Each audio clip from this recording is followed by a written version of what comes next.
Okay, next देखते हैं potential due to a point charge. कि कोई पॉइंट चार्ज है उसकी वजह से कितना पोटेंशियल होगा। क्या है? Potential due to a point charge. एक पॉइंट चार्ज है उसकी वजह से पोटेंशियल V कितना होगा वो हम निकालते हैं। चलो, so consider a point charge Q at the origin. क्या बोल रहे हैं कि एक पॉइंट चार्ज Q हम लेते हैं एट द ओरिजिन।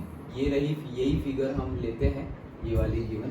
सो एक पॉइंट चार्ज है Q, ये रहा point charge Q at the origin. For definiteness take Q to be positive. तो हमने Q को क्या लिया है? पॉजिटिव सोर्स चार्ज है हमारा, ठीक है।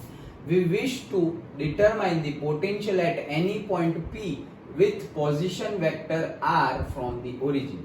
देखो, सेम ही फिगर हम ड्रॉ करेंगे, इसलिए मैं नहीं ड्रॉ नहीं कर रहा हूं, तो उसी में समझते हैं। क्या बोल रहे हैं कि अभी हमें एक पॉइंट है P, कितने डिस्टेंस पर है? R डिस्टेंस पर है, डन।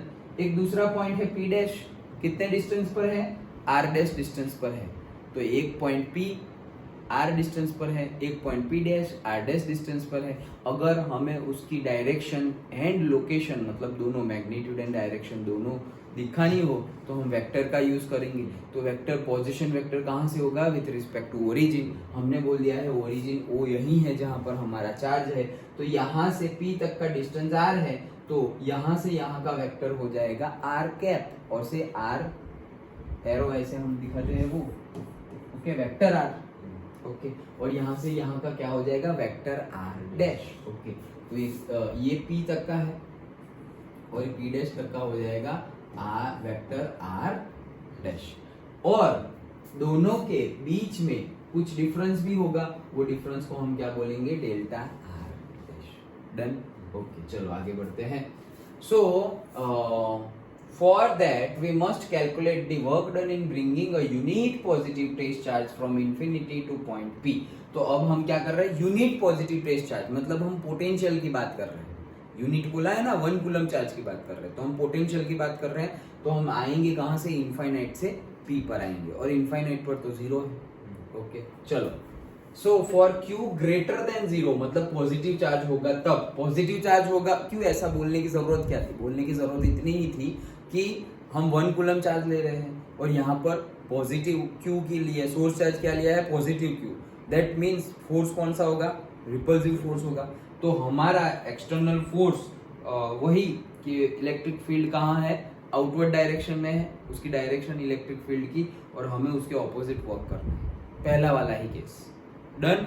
अगर सोर्स चार्ज हम नेगेटिव ले ले, -Q, तो क्या करना पड़ेगा? अगेन ऑपोजिट ही लगाना पड़ेगा, लेकिन फाइनल फोर्स कौन सी मतलब जो हमारा ओरिजिनल इलेक्ट्रिक फील्ड जो है, इलेक्ट्रिक फील्ड वो कौन सी डायरेक्शन में होगी? इनवर्ड। और हमें जो एक्सटर्नल फोर्स लगाना है वो कौन सी डायरेक्शन में होगा? आउटवर्ड। ये हमने समझ लिया ऑलरेडी, ओके। तो वही चीज बता रहे हैं। Now the work done against the repulsive force on the trace charge is positive. Since the work done is independent of the path, we choose a convenient path along the radial direction from infinity to point P। ठीक है। Now at some intermediate point P dash on the path, P dash path पे ही कोई एक point है P dash, the electrostatic force on a unit positive charge is this। कहाँ से आया ये? तो ये तो सिंपल ही है, कैसे मिलेगा? ये डायरेक्ट लिख दिया इन्होंने, ठीक है। हम निकालते हैं कैसे मिलेगा। सबसे पहले हम फोर्स की बात करते हैं। किसकी बात करते हैं? फोर्स की बात करते हैं। तो फोर्स क्या है? फोर्स हमारे पास जो पता है वो क्या? K मतलब 1/4 pi epsilon not Q1 Q2 upon R square. यही है हमारा फोर्स, मतलब जो, अरे Q1 Q2 अपॉन 4 पाई, और से K Q1 Q2 upon R square, और 1 K Q1 Q2 upon 4 pi epsilon not R square. ये फोर्स है हमारे पास, डन। अब हमारा Q1 क्या है? हम, ये तो हमारा जनरल फॉर्मूला है। अब हम इसको मॉडिफाई करते हैं। हमारा Q1 क्या है? तो source charge suppose capital Q। Q2 क्या है? यूनिट चार्ज, तो उसके लिए क्या लिख दिया? 1 डिवाइडेड बाय K ही लिख दो यार, ये लंबा लंबा लिखना है, सो K लिख दिया 4 पाई एप्सिलॉन नॉट, और ये क्या हो गया? R square. तो F का मैग्नीट्यूड कितना आ गया? K Q divide by R square. Done. Okay, now force तो वेक्टर क्वांटिटी है तो हमें वेक्टर भी शो करना पड़ेगा। तो से वही डायरेक्शन है तो हम डायरेक्शन शो कर देते हैं यूनिट वेक्टर से आर कैप। यूनिट वेक्टर मतलब आर की डायरेक्शन में हमने यूनिट वेक्टर लिया हुआ है। डन। ओके, तो ये हमने फोर्स ले लिया।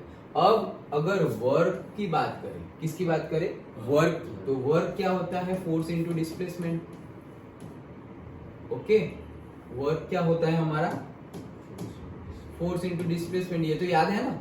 Okay, work is equals to force into displacement. तो फोर्स की ये वैल्यू है, डिस्प्लेसमेंट जितना भी तुमने किया हो तो कितना करेंगे हमें तो नहीं पता है, लेकिन मान लेते हैं डेल्टा आर करेंगे।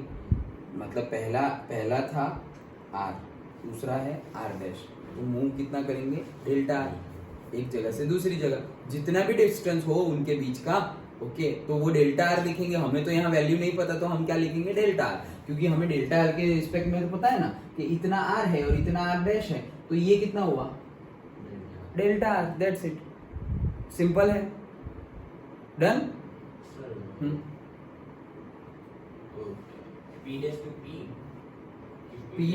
P डैश टू P मतलब एक्चुअली डेल्टा आर कौन सा हुआ? P डैश टू P ही हुआ है, लेकिन इन्होंने लिखा हुआ है क्या? Delta R dash. मतलब उन्होंने सिर्फ डायरेक्शन शो की है कि दिस इज द डायरेक्शन, मतलब डेल्टा आर डैश। लेकिन डेल्टा आर डैश हम निकालेंगे कैसे? हम जो जनरली डेल्टा आर डैश निकालते थे अब तक वैसे ही निकालना है। तो डेल्टा आर डैश मतलब क्या? Final minus initial. तो फाइनल पे तुम कहाँ थे? तुम आ रहे हो P डैश से P पर आ रहे हो, तुम P डैश से P पर आ रहे हो, तो फाइनल क्या है तुम्हारा? R माइनस इनिशियल क्या था? R dash. डन। तो वो जैसे हम वेक्टर में डिफाइन करते थे वैसे ही। ओके, अब ये डिस्टेंस कुछ भी हो सकता है, छोटे से छोटा भी हो सकता है, ज्यादा से ज्यादा भी हो सकता है, वी डोंट नो। ओके, तो हम तो सिर्फ बोल रहे हैं क्या? Delta R dash. तो छोटे से छोटे के लिए इन्होंने ये दिखा है, ज्यादा से ज्यादा कितना हो सकता है? इतना हो सकता है, उससे ज्यादा तो हो ही नहीं सकता। डन। ओके, हाँ चलो। सो हम थे यहाँ पर फोर्स इनटू डिस्प्लेसमेंट। अब हमारा यूनिट वेक्टर तो हमने कौन सी डायरेक्शन में लिया है? वही डायरेक्शन में लिया है जहां पे हम मूवमेंट कर रहे हैं। तो फिर वही डायरेक्शन में लिया है तो हम इसकी डॉट प्रोडक्ट निकाल सकते हैं। तो वो क्या हो जाएगा? सबसे पहले तो F डिस्प्लेसमेंट है हमारा डेल्टा आर डैश, तो अब क्या हो जाएगा? F into delta R cos theta ले रहा हूं मैं, डॉट प्रोडक्ट। Okay, done. तो अब मैं F देखो वेक्टर नहीं लिखूंगा क्योंकि अब ये मैग्नीट्यूड हो गया ना, cos थीटा लिख दिया तो मैग्नीट्यूड हो गया, तो अब मैं F को वेक्टर नहीं लिखूंगा। तो वेक्टर ना लिखूं तो क्या लिखेंगे? ये लिखेंगे, और वेक्टर लिखना हो तो क्या लिखेंगे? ये लिखेंगे। डन। डायरेक्शन शो करनी हो तो ये वाला फोर्स, ये वाला फोर्स, और ना शो करनी हो तो ये वाला। ओके, तो now delta R cos theta. अब देखो हमारी डायरेक्शन क्या है? सेम डायरेक्शन है, मतलब जो चार्ज है। ओके, तो हम जा रहे हैं तो वही डायरेक्शन है, मतलब F और डेल्टा आर का डायरेक्शन क्या है? तो F जो है और डेल्टा आर है, सेम ही डायरेक्शन हो गई। डन, सेम डायरेक्शन हो गई ना। डेल्टा आर कौन सी डायरेक्शन में होगा? वो डायरेक्शन में जो डायरेक्शन में हम जा रहे हैं। तो F एक्सटर्नल भी तो हम वही लगा रहे हैं, रिपल्सिव फोर्स है इसलिए। समझ में आ रहा है? सिंपल ही है, कुछ ऐसे है नहीं। हम एक्सटर्नल फोर्स कहाँ लगा, रिपल्सिव फोर्स कहाँ लग रहा है भाई? फोर्स इलेक्ट्रिक फील्ड की डायरेक्शन क्या है जो अब तक हम पहले पढ़ चुके हैं, वो उसकी बात कर रहे हैं। ये सब आज पढ़े ना, आज भी पढ़े ना ये सब। हाँ, तो ये सब हम नहीं पढ़े कि एक पॉइंट से दूसरी जगह आ रहे हैं, एक पॉइंट से, ये सब पढ़े ना, एक पॉइंट से दूसरी जगह। तो ये रिपल्सिव फोर्स वाला केस है। क्यों? क्योंकि ये प्लस क्यू था और ये भी प्लस क्यू था, और ये वाला अट्रैक्शन फोर्स का केस है क्योंकि माइनस क्यू है। एक प्लस एक माइनस है, वहां दोनों प्लस है। डन। ओके, तो यहाँ पर जो है हम जा रहे हैं वो कौन से जा रहे हैं? फोर्स इलेक्ट्रिक फील्ड की डायरेक्शन आउटवर्ड है और हम जा रहे हैं इनवर्ड। डन। हम कहाँ जा रहे हैं? इनवर्ड। और यहाँ पर इलेक्ट्रिक फील्ड की डायरेक्शन है इनवर्ड और हम जा रहे हैं एक्सटर्नल फोर्स लगा रहे हैं आउटवर्ड। डन। तो वही हमारा कंसेप्ट यूज कर रहे हैं हम। नाउ कहाँ गए हम? ये रहे। तो डेल्टा F का डायरेक्शन, एक्सटर्नल फोर्स का डायरेक्शन कौन सा है? वर्क डन करना है ना, तो फोर्स कौन सी डायरेक्शन में लगा रहे हैं हम? इनवर्ड। तो डेल्टा आर कौन सा है? डेल्टा आर भी तो इनवर्ड ही है क्योंकि तुम कहां से कहां जा रहे हो? P डैश टू P जा रहे हो। डन। ओके, तो क्या हो जाएगा? सेम डायरेक्शन है तो cos 0 हो जाएगा, और cos 0 क्या होता है? 1। तो ये कितना हो गया, F इंटू डी आर हो गया। समझ में आया? पक्का? तो ये हो गया वर्क डन। लेकिन ये वर्क डन है, वही तो पोटेंशियल है। हम तो वही बोल रहे थे ना कि 1 कूलम चार्ज को एक जगह से दूसरी जगह लाने के लिए जो वर्क डन करना पड़ता है वही क्या है, पोटेंशियल। तो एक जगह से दूसरी जगह आ गए तो वही हमारा हो गया पोटेंशियल। सो दैट्स व्हाई हमें क्या मिल रहा है, देखो V इज इक्वल्स टू, अगर वेक्टर फॉर्म में लिखना हो तो कैप लिखना पड़ेगा, वेक्टर ना लिखो तो कैप लिखना पड़ेगा नहीं। सो क्या आ जाएगा directly Q 4 pi epsilon not r dash का स्क्वायर। तो वही तो लिखा है हमने कि जो r डैश होगा तो पहले तो जो r डैश होगा वो फोर्स लगेगा और फिर कितना हो जाएगा r डैश का स्क्वायर, क्योंकि डिस्टेंस का स्क्वायर है तो ये r डैश का स्क्वायर। ओके, ये तो मेन फॉर्मूला है, कहाँ गया, ये रहा r डैश का स्क्वायर। ओके, तो वही लिखा है delta w is equals to, अब जो हमारी वैल्यू है वहां पुट कर दो। ये सारी वैल्यू है ना, f की वैल्यू हमने ढूंढ ली है, ये रही। ओके, और वेक्टर फॉर्म में लिखना हो तो ये वाली वैल्यू पुट कर दो, जो भी वैल्यू पुट करनी है। So delta w is equals to, देखो delta w is equals to what, तो delta w is equals to जो हमारा आया है वो क्या आया है, q डेल्टा r डैश, तो q इंटू डेल्टा r, ये डेल्टा r डैश आएगा ना, ये लिखना पड़ेगा। हम सोचेंगे सर यहाँ कहाँ डेल्टा है, अरे यहाँ का है ना, work done is equals to force into displacement, तो ये भी तो आएगा क्वांटिटी, तो वही आ गया है। तो ये डेल्टा r डैश ये रहा और f का फॉर्मूला ये रहा, देखो k 4 पाई एप्सिलॉन नॉट मतलब k, तो k q divided by r dash का स्क्वायर, तो k q divided by r dash का स्क्वायर। समझ में आ गया? पक्का? ओके, नाउ आगे देखते हैं। The negative sign appears before because delta r dash is less than 0। तो मतलब हमने लेस देन 0 आया ना, हमने r मैंने तुम्हें डिफाइन करके दिखाया ना। ओके, कहां से कहां जा रहे हैं वाला, तो क्योंकि कहां गया, ये रहा। ओके, तो r minus r dash delta r dash था। अभी मैंने पहले ही तुम्हें बताया डेल्टा r कैसे मिलता है, फाइनल माइनस इनिशियल। लेकिन तुम्हारा बड़ा कौन सा है, r डैश बड़ा है और छोटा कौन सा है r, तो ये वैल्यू क्या आएगी, नेगेटिव आएगी। सिंपल, समझ में आया? पक्का ना? सो वही चीज बोल रहे हैं कि वो वैल्यू आएगी नेगेटिव। ओके, चलो डेल्टा W तो पॉजिटिव ही है, वो वैल्यू नेगेटिव आएगी। The total work done by the external force is obtained by integrating. तो अब इंटीग्रेट कर रहे हैं हम, ऐसे छोटा छोटा वर्क डन लेंगे ना, जैसे कल बताया था कि छोटा सा फोर्स लगाया छोटा सा वर्क, तो इंटीग्रेट कर देंगे। सो नाउ देखो, अब इंपॉर्टेंट है मैथ्स कंसेप्ट। ओके, कि ये W is equals to minus of, वो माइनस किसकी वजह से है, minus position delta r dash जो नेगेटिव आया उसकी वजह से। वर्क डन तो पॉजिटिव ही है हमारा। ओके, सो कहां से कहां जा रहे हैं, इंफिनिटी टू जा रहे हैं r पर। ये पूरा जो फॉर्मूला था वो dr डैश, यस। तो ये सब कुछ कांस्टेंट है, बाहर निकाल लिया। ओके, जो भी कांस्टेंट है, क्या क्या कांस्टेंट है, कांस्टेंट ये सब है, q 4 pi epsilon not r dash का तो करना है। ओके, देखो इन्होंने डायरेक्ट दे दिया है, w इज इक्वल टू क्या आएगा, minus q upon 4 pi epsilon not, ये सब बाहर निकल गया। इंफिनिटी टू r पे जाना है हमें, क्योंकि अब तो हम r डैश टू मतलब p डैश टू p नहीं, अब तो हम डायरेक्टली वो फाइनल वाला ही बोल रहे हैं, इंफिनिटी टू r। तो इंफिनिटी टू r पे जाना है, तो कितना हो जाएगा, ये जो हमारा r डैश का स्क्वायर है उसका डिफरेंशिएशन करना है। डन, तो उसका डिफरेंशिएशन हम मैथ्स में कर ही चुके हैं, क्या r डैश रेज टू -2 हो जाएगा, और r डैश रेज टू -2 हो जाएगा तो क्या होगा, r dash raise to -2 plus 1 upon -2 plus 1। यही फॉर्मूला था, याद आया? इंटीग्रेशन डिफरेंशिएशन में वो वाला फॉर्मूला था nx रेज टू n-1, और इंटीग्रेशन में फॉर्मूला था क्या, कि x raise to n plus 1 upon n plus 2। ये इंटीग्रेशन का और ये डिफरेंशिएशन। डन? ओके, तो ये हो गया क्या, r डैश का -1 हो गया, और नीचे क्या है, अगेन -1 है। r डैश का -1 को हम ऐसे 1 अपॉन r भी लिखते हैं, और ये -1, ये -1 बाहर जाएगा तो वैल्यू हो जाएगी प्लस। समझ में आ गया? तो हमारा फॉर्मूला क्या है, नीचे क्या आया, r डैश, और लिमिट रख दो। यहाँ तो सिर्फ 1/r ही आया ना, तो वही 1/r और 1/r dash, that's it. Okay, तो q अपॉन 4πε0r, ये है हमारा वर्क डन। समझ में आया? So this by definition is the potential at p due to charge q। तो चार्ज q की वजह से, जो कैपिटल चार्ज q था उसकी वजह से पोटेंशियल मतलब यूनिट चार्ज को, पोटेंशियल मतलब क्या, यूनिट चार्ज को इनफाइनाइट से कोई भी पर्टिकुलर पॉइंट पर लाने के लिए, और वो पॉइंट कहां पर होगा, इलेक्ट्रिक फील्ड में होगा। और ये इलेक्ट्रिक फील्ड कौन से चार्ज की वजह से है, कैपिटल Q की वजह से। तो वो पोटेंशियल कितना होगा, तो वो पोटेंशियल होगा कैपिटल Q अपॉन 4πε0r और सिंपली KQ/r। डन? यही वर्क डन के इक्वल होगा।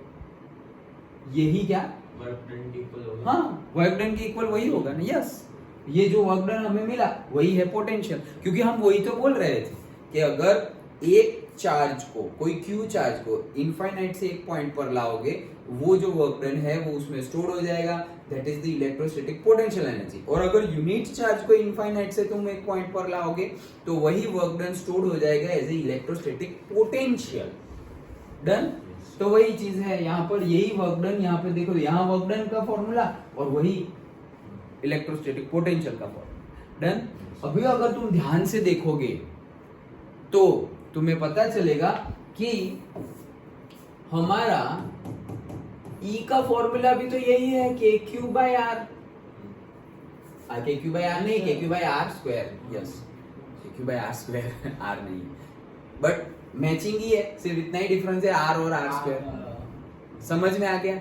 ओके, हमारे E का फॉर्मूला देखो, E is equals to what, F into Q।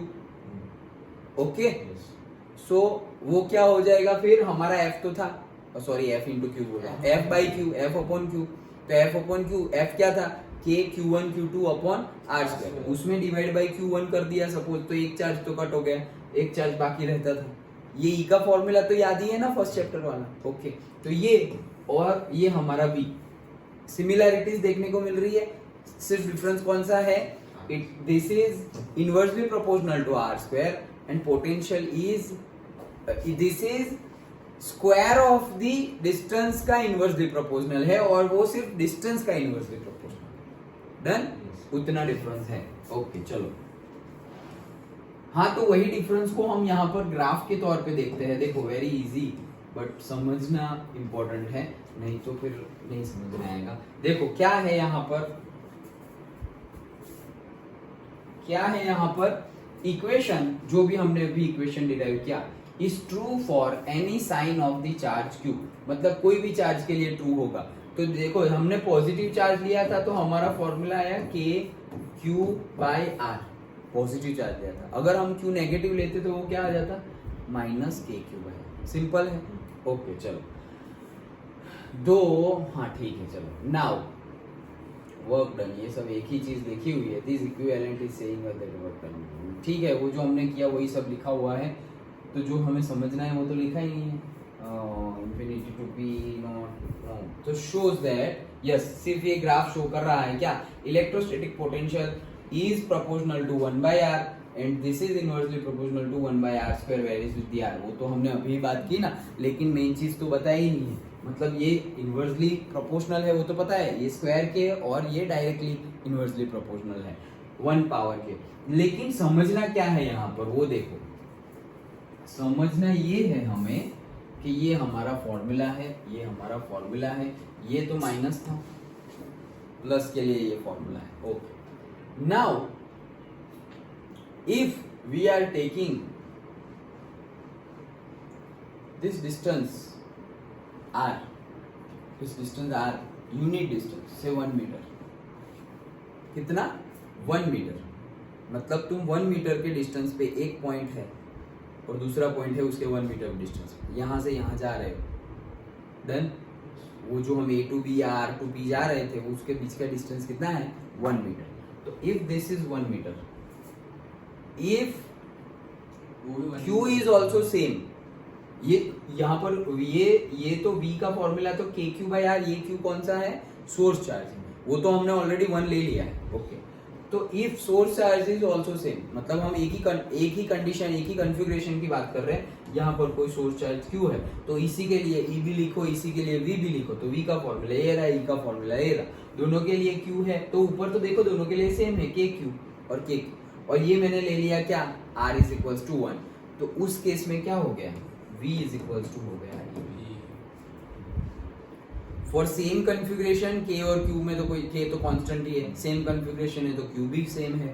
तो अब मेरा अगर सेम कॉन्फ़िगरेशन है और अगर एक जगह से एक पॉइंट से दूसरे पॉइंट पर जाना है और distance between this 2 points is 1 metre, और अगर मैंने वो दोनों वैल्यू पुट की तो V इज इक्वल्स टू ई आ गया।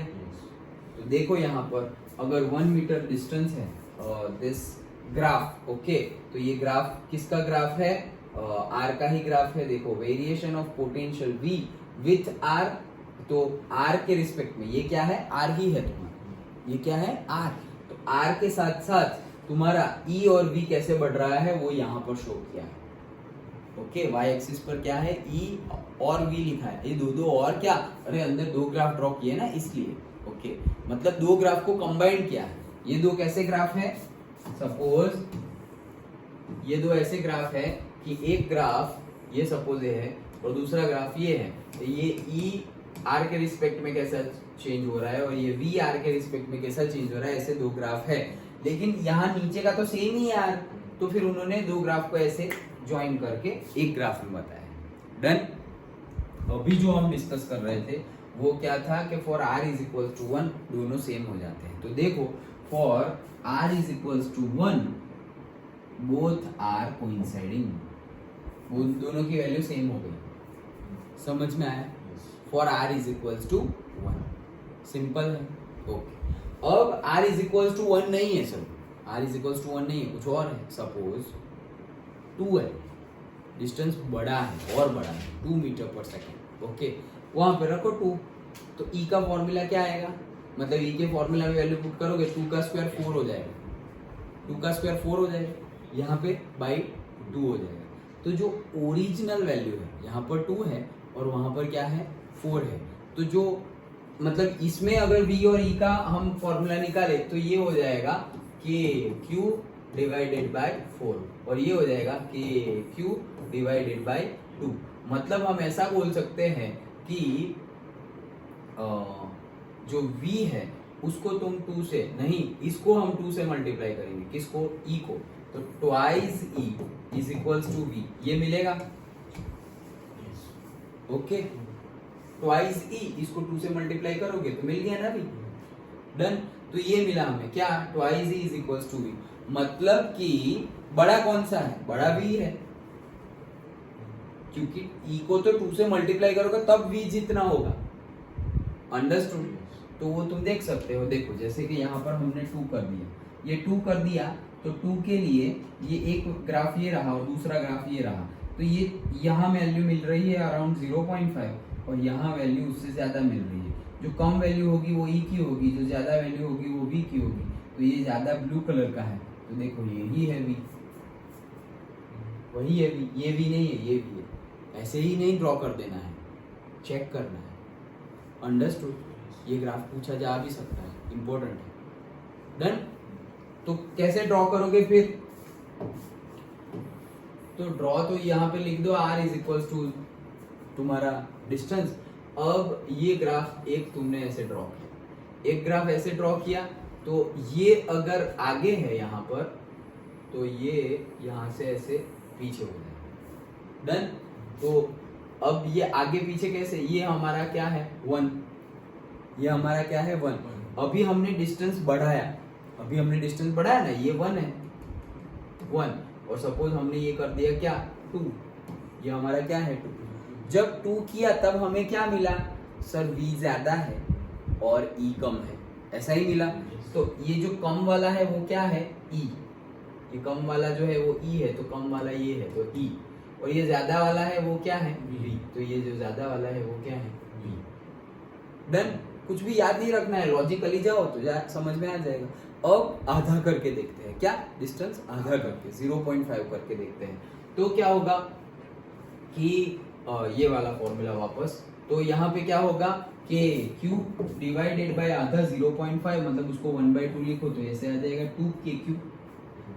और यहाँ पर भी लिखेंगे क्या, आधा, तो ये क्या हो जाएगा KQ डिवाइडेड बाय 0.5, मतलब 1/2 टू दी होल स्क्वायर।